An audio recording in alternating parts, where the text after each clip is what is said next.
Meet Rob Nelson, talk show host. Because you got the 70s thing going there. I got someone's underwear.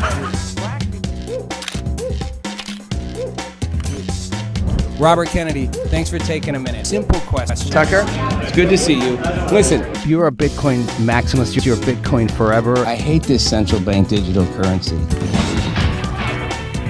Hey, I don't have all the answers, but together, I know we can find them. Down is competition and the ratings tab for late night weekend viewers. Hey everybody, welcome to the show. Welcome to Rob Nelson Live. Thanks for watching. Appreciate having you here. Happy Wednesday, wherever you are, whatever time it is. What a crazy week. What a crazy month. There's so much going on. And then just go boom, boom, boom, boom, boom with the cycles, right? The news cycle. Jimmy Kimmel's back. That's how I'm starting out tonight. Jimmy Kimmel's back. I think my backdrop behind me looks kind of like a stand-up comedian sort of thing, right? I'm not really very funny, though. And then again, neither is he. Was Jimmy Kimmel ever funny? Like, Jimmy Fallon's still funny, and he's maybe getting a little funnier now. Stephen Colbert used to be funny, like, back on The Daily Show. Jon Stewart was funny, still funny. Jon Stewart cracks me up. Bill Maher's funny. David Letterman was really funny. I mean, yeah. And Conan O'Brien was really funny. And Conan O'Brien used his body really well, you know, like Kramer and Seinfeld, moving his head in and out like that, you know, his quirky face. And still, I have to say, in some ways, it's not quite the same, but the funniest of all was Johnny Carson. I mean, there's still something, if you watch Johnny Carson, it's still funny, even though it's like 100 years old, you know? It's like, you watch it and it's like an old episode of Friends. Like, again, I'm old enough to watch Friends when it was, I didn't watch it all the time, but, you know, it was my generation, you know? My girlfriend loves to watch it now. She's a lot younger. She likes to watch it, and it's like an entire, you know, for her, it's like, she was like, this is when I was 2. But Friends is still really funny. Friends really holds up. It's bizarre how certain things hold up. Johnny Carson's still funny today. The question was, Jimmy Kimmel ever funny? I don't know. He's not really very funny now. And it's sort of like, it's like political humor. Political humor can be funny. It absolutely can be funny if it's done right. And there's some great political comedians. But when political humor becomes ideological humor, it stops being funny. I don't care which side it's on. It stops being funny when it becomes about the ideology being sent. It's like the Chinese communists, back in the old days. They like approved funny plays or whatever. They weren't really funny because they had to get the right message. And I feel like most late night, it's like we got to get the right message, and Jimmy Kimmel's got to get the right message, and he's just plain boring. And you can see the joke coming a mile off. And again, it's not funny. It's just like like I'm probably funnier, and I'm not funny. It's like because I'm not trying to be funny. He's trying, and that's sad. It's like the joke is just you just want to groan, and then everybody laughs and cheers. Did you really think it was funny, guys? Because it's not like it's just like a jab at something. Occasionally there's a bit of wit in there. I'm not saying he's like completely devoid, but was he ever funny? I don't know. Maybe he was back before the ideological, mind virus thing that happened. Sidebar: is the mind virus real? I'm beginning to think it is. I mean, it could also just be the algorithms in my social media and your social media are so powerful that they literally make us think certain things, which they do. Think about it. You wake up. I mean, you're on your phone, you're on your device all the time, and you're seeing images and things, and they're all part of an algorithm to reinforce what you like and what you're used to. Yeah, did you ever notice you like literally look up a story about something and you start getting ads about it? Sometimes you can walk into a store and you'll start getting ads about the product or the product line. So, it's a real question how much is in our heads that we don't even know, because those algorithms, they weren't designed to brainwash us. They were designed to make the platforms money. It's a sad part. Like that's what the Chinese are like. Well, we're using TikTok with a purpose, and we ain't stupid. We're not dumb. We're mining for a reason. The main, I know everybody thinks that the social platforms are all liberal, but I don't really think that's accurate. I mean, Peter Thiel was Mark Zuckerberg's first and biggest investor and was on his board until very recently. And he left the board because he wanted to commit full-time energy to helping Donald Trump get reelected. And when he left, Mark Zuckerberg was like, this is my greatest mentor. Like this man, without him, there's no Facebook. He shaped it, he guided it, he believed in me, and he's been a part of the journey the whole time. And now he's leaving because he's a hardcore Republican and he wants to devote full time to electing Trump for a second term. This is to the founder of the platform. I don't think Mark Zuckerberg was some screaming liberal. I don't think the Google founders were screaming liberals. I don't even think in that space that same left-right dynamic quite applies. I don't think the founder of Twitter was. I think they were idealistic, and then they were business people, and they wanted to make money. And making money meant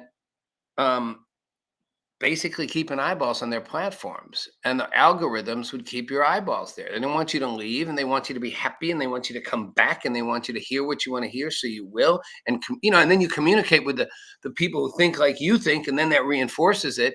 So everybody's living in a confirmation bias that's being replicated like a mind virus with the algorithms going on in our head on the social apps, on the social platforms that tell us what we want to hear. And even ChatGPT, when I asked it, I tell you guys how I do the conversations with ChatGPT as anonymous. It tells me to log in as me so it can better know me. I'm like, no, this is my point. I don't want you to better know me. I want to be anonymous so you can't try to get ahead of my brain because you already saw what I asked the last 50 days. Said, I'm going to try to tailor answers to what you want. I'm not going to technically lie to you, but I'm going to tell you what I think you want to hear in a way you want to hear it. And I've certainly caught my ChatGPT lying. It even admitted once it made something up. It's like, I made that up. It was like, okay, it wasn't a bad thing. It made up something I did that I didn't do. And it's like, well, you made up a complete thing. It's like, yes, so I shouldn't have done that. It's like I'm a bad kid. But so when you think about it, I don't know that we have a lot of control over what we think or don't think sometimes. And we think we do. But I know this, the entire world, and certainly the US, is being divided into blocks. blocks of how people think, and they can only see their side of the block. So, and that's a little scary if you can only see your side of the block. So, Jimmy Kimmel. Well, Jimmy Kimmel's on definitely one side of the block. And the only time in years I've found Jimmy Kimmel worth watching and interesting was his comeback show. In particular, his monologue about, and all of the monologue, including the parts where he went after Brendan Carr and he went after Trump, and he did his usual thing. But his opening monologue, where he talked about coming back on, and I'm going to just give you a couple notes on it, and I'm going to give you sort of the counter side to it. But obviously, you all know the story. He got taken off the air for comments he made after Charlie Kirk's assassination. And the comments were essentially, in a nutshell, that the Republicans were falling to a new low in promoting the idea that that this guy was, killed by some, person of liberal ideology when it was clearly a MAGA person. Which again, only the mind virus could make you think that's true. Like, the guy was like, I was about as left as you could come. I mean, you're going to use left and right. I mean, I don't know. Maybe he was confused. And maybe his family was conservative. I don't know. I don't know how he grew up. I mean, they said it was like he had a nice childhood, and there's pictures of him a year and a half ago, and he got scholarships and whatever. But either way, his mind had changed a lot in a year, that mind virus.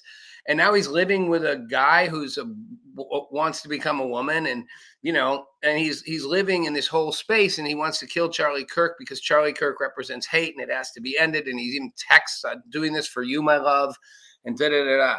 It doesn't seem like a MAGA supporter, but that loose association to guns. Well, the guy Charlie Kirk liked guns, and this guy liked guns. Okay, if that makes you MAGA supporters, I've said, then a whole lot of Democrats are MAGA supporters and don't know it. Donald Trump just got some new voters.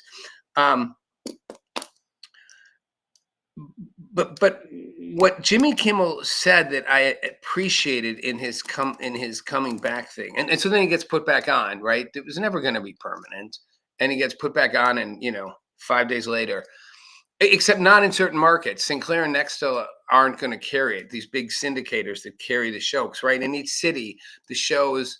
It's not like ABC. It's not like a network show like ABC, like Friends was, or like whatever, Modern Family. It's not like a show that's on. The network puts it out there. The affiliates, it is, but the affiliates carry it, and they can choose not to carry content. And these affiliates don't want to still, because they're more conservative. And they just don't like Jimmy Kimmel, period. I don't think it's this one thing. They're just like, we're sick of this guy every night. We're carrying him on our airways, and every night he's just hammering on what our community actually is.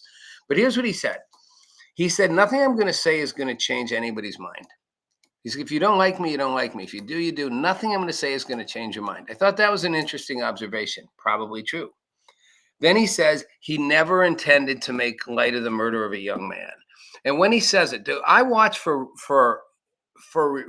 inflection, reaction. I watch people's eyes. Everyone can lie, but if you're really good, you can catch somebody lying.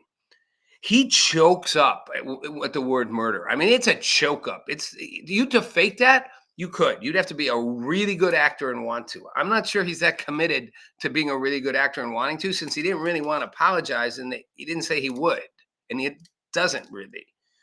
He chokes up at the saying the murder of a young man. It's obvious he's choked up. And then he says, I posted on IG, condolences to his family and loved ones, and I meant it. And I believe that. I really do. He then goes on to say, he also never meant to blame it on one group. This part I don't so believe. And he doesn't choke up in this part. There's no choking up here. I'm noticing the points where he chokes up. He said he never meant to do that. He always recognized that it was one, really messed up person. And he says it was ill-timed. All right. So he sort of admits it probably wasn't the right time to do it. But then he says something. He says, but if you did think I meant that, which I think he did, it's hard given what I just told you he said. It's hard. What else did you mean? If it wasn't the Republicans are dropping to new lows in pretending this guy was something he's not when he was a MAGA supporter. Like, he didn't literally say MAGA supporters pushed him out there to do it, but I'm just saying. But he says, in the reverse, I'd be the same. I wouldn't I believe you either if you said you didn't mean it. Because that's Dan Crenshaw's thing. He's like, he doesn't mean it. He's just faking it. But I don't see why Jimmy Kimmel benefits from faking it. He's not getting anything for it. The network's going to put him back on. The outlets, the affiliate groups that don't want him, which represent like 70 stations, aren't going to carry him till they want to, till certain things change or they feel different or they just won't. They don't have to. So I don't see what he gets by pretending. I think he's got the mind virus. I think he thinks he doesn't mean what he meant. It's becoming more common. See, people do it all the time. They say something. Now, there's those who say something and then the next day say, I shouldn't have said that. I didn't mean those words. And it's obviously like a publicist scripted your apology. And it's like, you did mean the words. You're just taking them back. It's like sidebar. It's like the couple that got caught on the kiss cam at Coldplay. Now someone's coming out and saying they weren't having an affair. They were just really close and worked together. Did you see the picture on the cold cam? Like his arms are wrapped around her and she's got her arms entwined in his. It's like the classic couple at a concert, rocking arm, you're behind her, wrapped around her front, and she's got her arms wrapped around your arms. I guess that's what you do with your friends at work. Mm-hmm. Right, sure. Tell yourself what you want. But it's that idea that Jimmy Kimmel might believe his ridiculous argument, or he might be lying. I believe he truly believes that the death of Charlie Kirk shocked him and hurt him. Like, he does not want to see a young man murdered for his views, even if he disagrees with them. That I believe. What I don't believe is that a lot of people who watch you, Jimmy Kimmel, do want to see that, and they think you're okay with that. So I'm glad you said you weren't, but you realize you might be making them feel okay with that. You keep calling him Hitler long enough, as I've said, everybody can justify killing Hitler. I could justify killing Hitler's mother so Hitler wasn't born. So, you're doing it too. Okay, then this last part. He talked about a lot of things, but he talks about Erica Kirk. And in my last show, I talked about Erica Kirk too. And he says a similar thing. But again, he chokes up. He chokes up when talking about her forgiving her husband's murderer. And he chokes up for real again. You can hear it. I've choked up before. I'm an emotional person. When I get something in there, I can't, recounting a story or something that's really impactful, I can't not choke. It just like gets in your throat. Like it comes up and you pull it back, or you let it come pouring out and you start sobbing. He's really choking up. Well, maybe he's just into the drama. What's that show? I remember. Oh, it's on Curb Your Enthusiasm with the woman who's the fake crier. She goes to things and she cries. You'd have to watch it. It's funny. But I don't think that was Jimmy Kimmel. I don't think it was fake crying. No. Did you watch it? His eyes, everything. Again, if you were sure, Meryl Streep could do it. People are like, who's Meryl Streep? Your generation. No, Leonardo DiCaprio could do it. I want to see that movie that's coming out Friday. Looks really good. But I don't think Jimmy Kimmel's that guy. He's a comic, not an actor. And it just felt more real than anything he's done. It felt more real than his stand-up.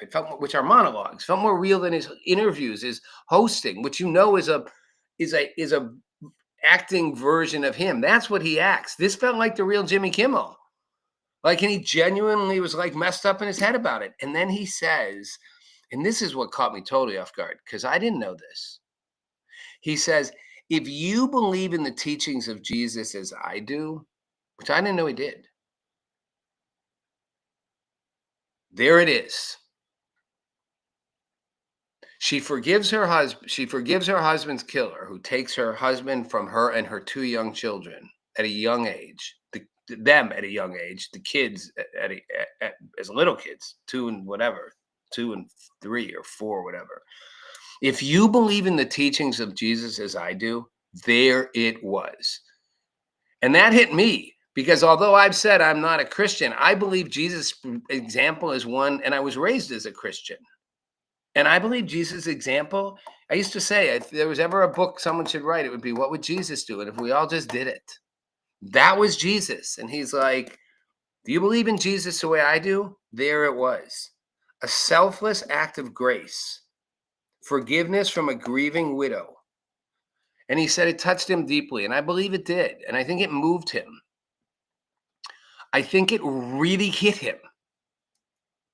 Now, I'm hoping, Jimmy Kimmel, if you're out there listening, you're surely not watching me because I don't have your audience, although you keep doing what you're doing. You might catch up with me. Go, we're going to pass each other. I'm going to get bigger. You're going to get smaller. I appreciate everyone who's watching, though. It's not the size that counts. Ask any woman. Okay, but it's not the numbers that count. How about that? And one day my numbers will be right up there. So y'all just don't worry. Your size does matter. I'll be right there. I wish he could see that. Then stop. If you believe in the teachings of Jesus, then stop doing what you're doing. And I'm not saying stop criticizing Donald Trump. He hates Donald Trump. I get it. A lot of people do. It's okay. You can hate Donald Trump. But you're kind of showing a hatred for an entire half of the country that likes Donald Trump. And that's why I have a problem. Go after Donald Trump. It gets old. Should have gone after Joe Biden more. Could have been funnier. Got better material with him. But he's going after everything beyond. He's going and has been. And that's the MAGA comment. Like, stop hating on all these people. But he said something that tells me somewhere in him there's a kernel of understanding of this. And if the mind virus can only get washed out a little bit, I don't know if that's a real thing. Well, I know it is, but probably not the way I'm referring to it. If it can just get taken out a little, maybe you'll see you actually said it. He said, I have family and friends on the other side, he called it. Okay, so we got family friends who are conservatives. I'm MAGA people. And he said, and there are things we really disagree on, but they are good people. They are not bad people. And I get a lot of death threats. Me, as Jimmy Kimmel, I get a lot of death threats. You can imagine he would. Any horrible things people say to me. And he said, I know the people that I know who are on the other side are not the kind of people that would do that. Great, Jimmy, you've recognized and understood. All MAGA people, all supporters of Donald Trump, all conservatives, by your own admission, are not bad, horrible, evil people who just want to spew hatred and destroy America. They're good people just like you. Just like you. And you acknowledged it. You said that. I know them. They're there. They wouldn't be the people. They're my friends and family. They wouldn't be people who would do something horrible like this, or who would send me horrible death threats. Those people doing that aren't the most of the people that represent this community as I know it. So recognize that's true. And maybe on the other side, we can do some of the same thing here for those of you on the right. Jimmy Kimmel's not a horrible human being. He's just got his biases. And if you listen to his thing last night, if that's all you listen to, you'll see he's got a heart in there. And he truly is hurt by this. And he truly recognizes the extraordinary act that Erica Kirk did. And that's the ultimate act of someone who would follow and believe in Jesus. And he recognizes that there are plenty of good people, plenty of great human beings who are MAGA. And he didn't say the word MAGA, but who are on the other side. Well, it's true in reverse. And we all need to start seeing that, because I see a lot of people on the right now just going, see, there's not two sides of this anymore. They're just wrong. And I'm like, no, Charlie Kirk's whole thing is there are two sides, and we have to talk about them. We have to engage them. If you want to honor Charlie Kirk, don't just shout the other side down and be like, enough of them, enough of them, enough of them. How about Charlie was like, never enough of them. Bring on the next. America's comeback tour. Challenge me. Debate me. He literally taunted people.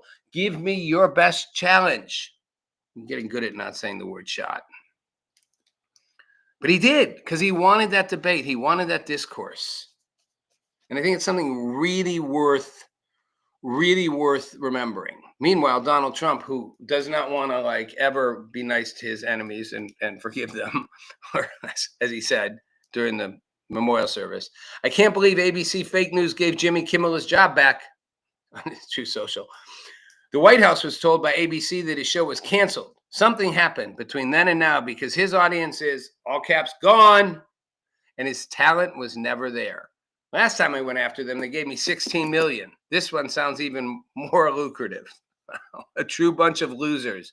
Let Jimmy Kimmel rot in his bad ratings. Come on, President Trump.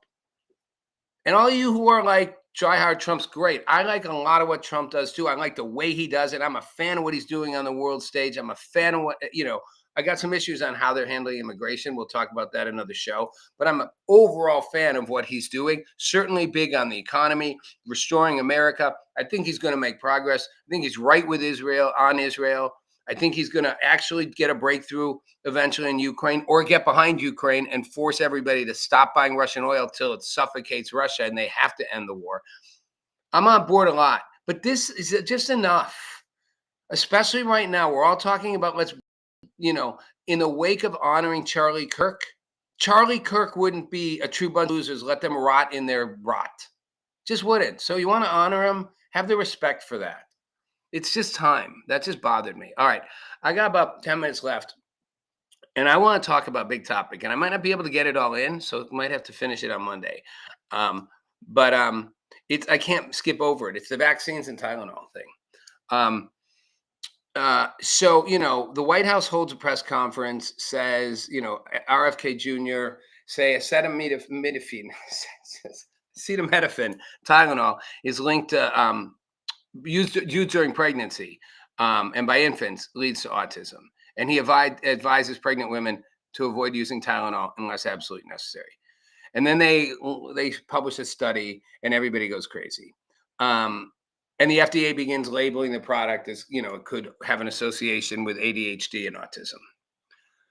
And then, again, everybody, and then forget about the second part. Trump goes off on, autism and vaccines and changing the immunization schedule for children, all which I'm not going to get in that debate right now either. I won't have time, but there's valid points in the whole picture to be explored. But the other side, as we will call it, immediately goes nuts. First of all, saying, once again, this White House is ignoring science. I'm sorry, you lost that card. COVID, guys, you lost the card. You lost the trust of public health agencies. You lost it. It went out the window. It's gone. You don't get it back. So you can't now say this administration isn't following science when you guys didn't follow science. And the press can't say it because you covered up for the lack of following science for 4 years. You told lie after lie that they told you to tell. The pharmaceuticals told you to tell it. Pfizer told you to tell it. The White House told you to tell it. You told them and told them and told them. You lost the card. You can't play the card. It's like I cheated on my wife, 10 times, and then she cheated on me. You can't cheat on me. Sorry, you lost that card. I don't know if they're discarding science. I don't think they are, but you don't have that card to use anymore. It's just gone. It's out the window. Done. Bye-bye. I will this without getting into the whole Tylenol thing. And by the way, all doctors say you want to use Tylenol as little as possible. And I will say this. It is considered a safe pain reliever for you don't want women to be in pain during pregnancy, and you also don't want them to have fevers and stuff because Tylenol pushes down fevers, and fever can really mess with a pregnancy too. But I will say this, and I got into it with ChatGPT because I asked it to give me some information on the Tylenol thing, and I'm looking up what it said. But it basically it's so interesting. It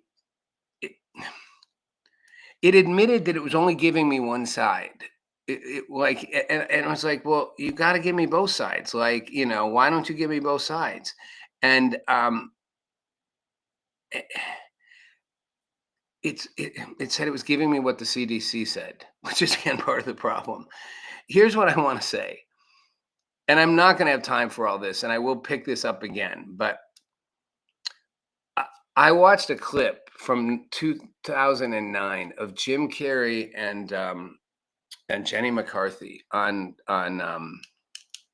what's his name show, Larry King, and they're talking about vaccines and childhood vaccines, and they're like, they're getting into it with him, and he's like, but why? And this is in 1989, and they're like, It's crazy. I was like, this is really that 16 years ago? And they're basically like the pharmaceutical companies are all in bed with the government. And why are we doing this? Shouldn't we be thinking? Shouldn't we have parental choice? Shouldn't we step back and look? Why are we giving kids hepatitis B vaccines on day 2? You know? And maybe we're giving 26, maybe it's too much. And I went and did the math. And I thought, yeah, I've always said the pharmaceutical industries have co-opted the healthcare industry. But I went and did the math, and the numbers are crazy. I mean, both for pharmaceuticals, and this is 16 years ago. The pharmaceutical market is $1.6 trillion. And the US is, I think, 30 to 40% of it, $643 billion. That's pharmaceuticals. No, they don't have an interest in this. You know why vaccines went up so much? Vaccines didn't used to be there weren't as many because they started giving a lot more, but they also started charging a lot more. The old vaccines that they used to give were really cheap. Now they did a whole lot of fancy science stuff and they made better vaccines, but they're worth a lot more money. The COVID vaccine was like $40 a shot, given to like how many billion people?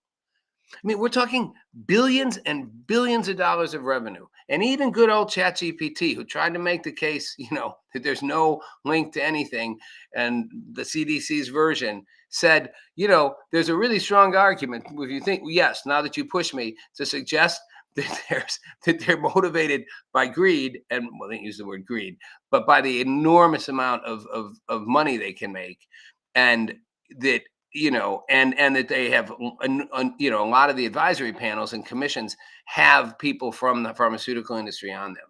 But vaccines were less than 1% of the pharmaceutical market in the 90s. And now, 30 years later, they're about 4%. That's a huge amount. I mean, it was a $30 billion market even when Jim Carrey and Jenny McCarthy did that. And that's in 2009. And now it's it was like 500 million in the 90s, up to like 20 to 30 billion in 16 years ago, which might seem like a lot, but it's like 310 billion now. And it's again about it's about 40% of the global market, which is like 800 billion for it's just crazy. I mean, it's nuts that yeah. So essentially, 5%, 80 billion. I got the numbers wrong. 80 billion. It's an $80 billion vaccine market in the US. 80 billion, 90 billion a year.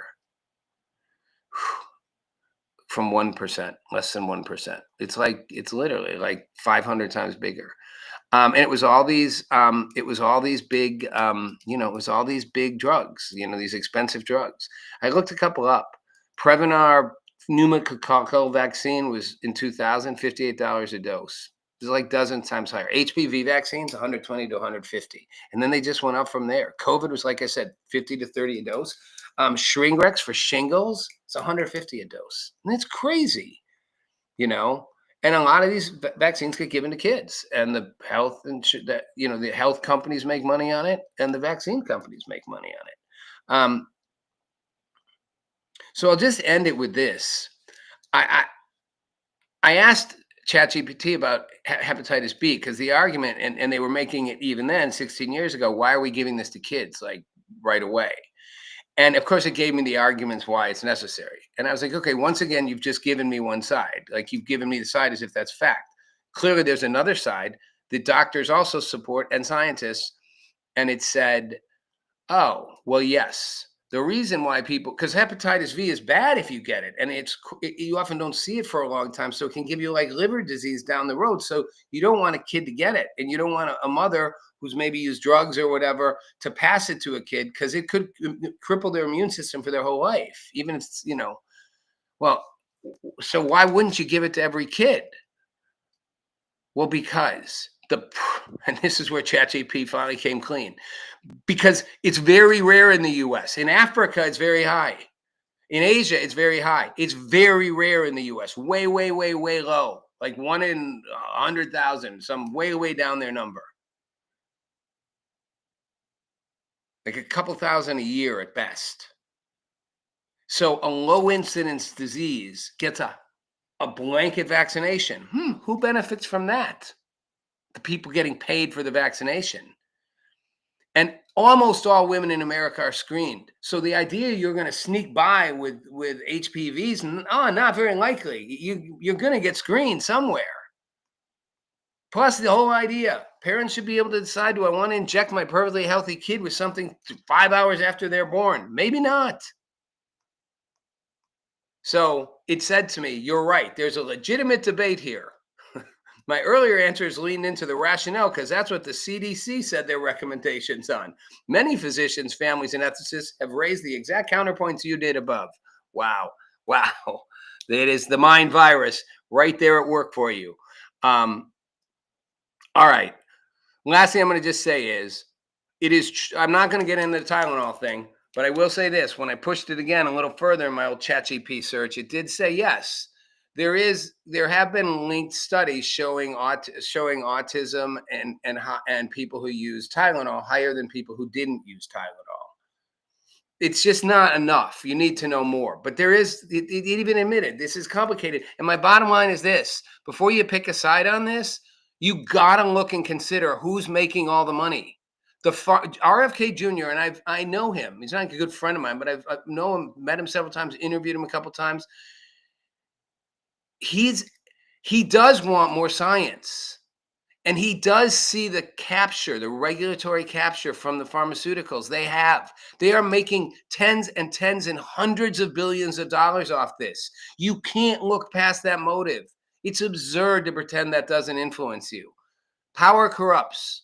Absolute power corrupts. Absolutely. That's from all the king's men. Money corrupts, and tons of money makes you, I messed that analogy up. Tons and tons of money makes you want more money. No, money influences you.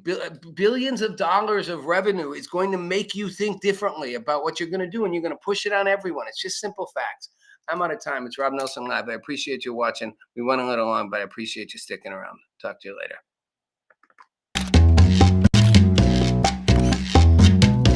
Meet Rob Nelson, talk show host. Because you got the 70s thing going there. I got someone's underwear. Robert Kennedy, thanks for taking a minute. Simple question. Tucker? It's good to see you. Listen, If you're a Bitcoin maximalist, you're Bitcoin forever. I hate this central bank digital currency. Hey, I don't have all the answers, but together, I know we can find them.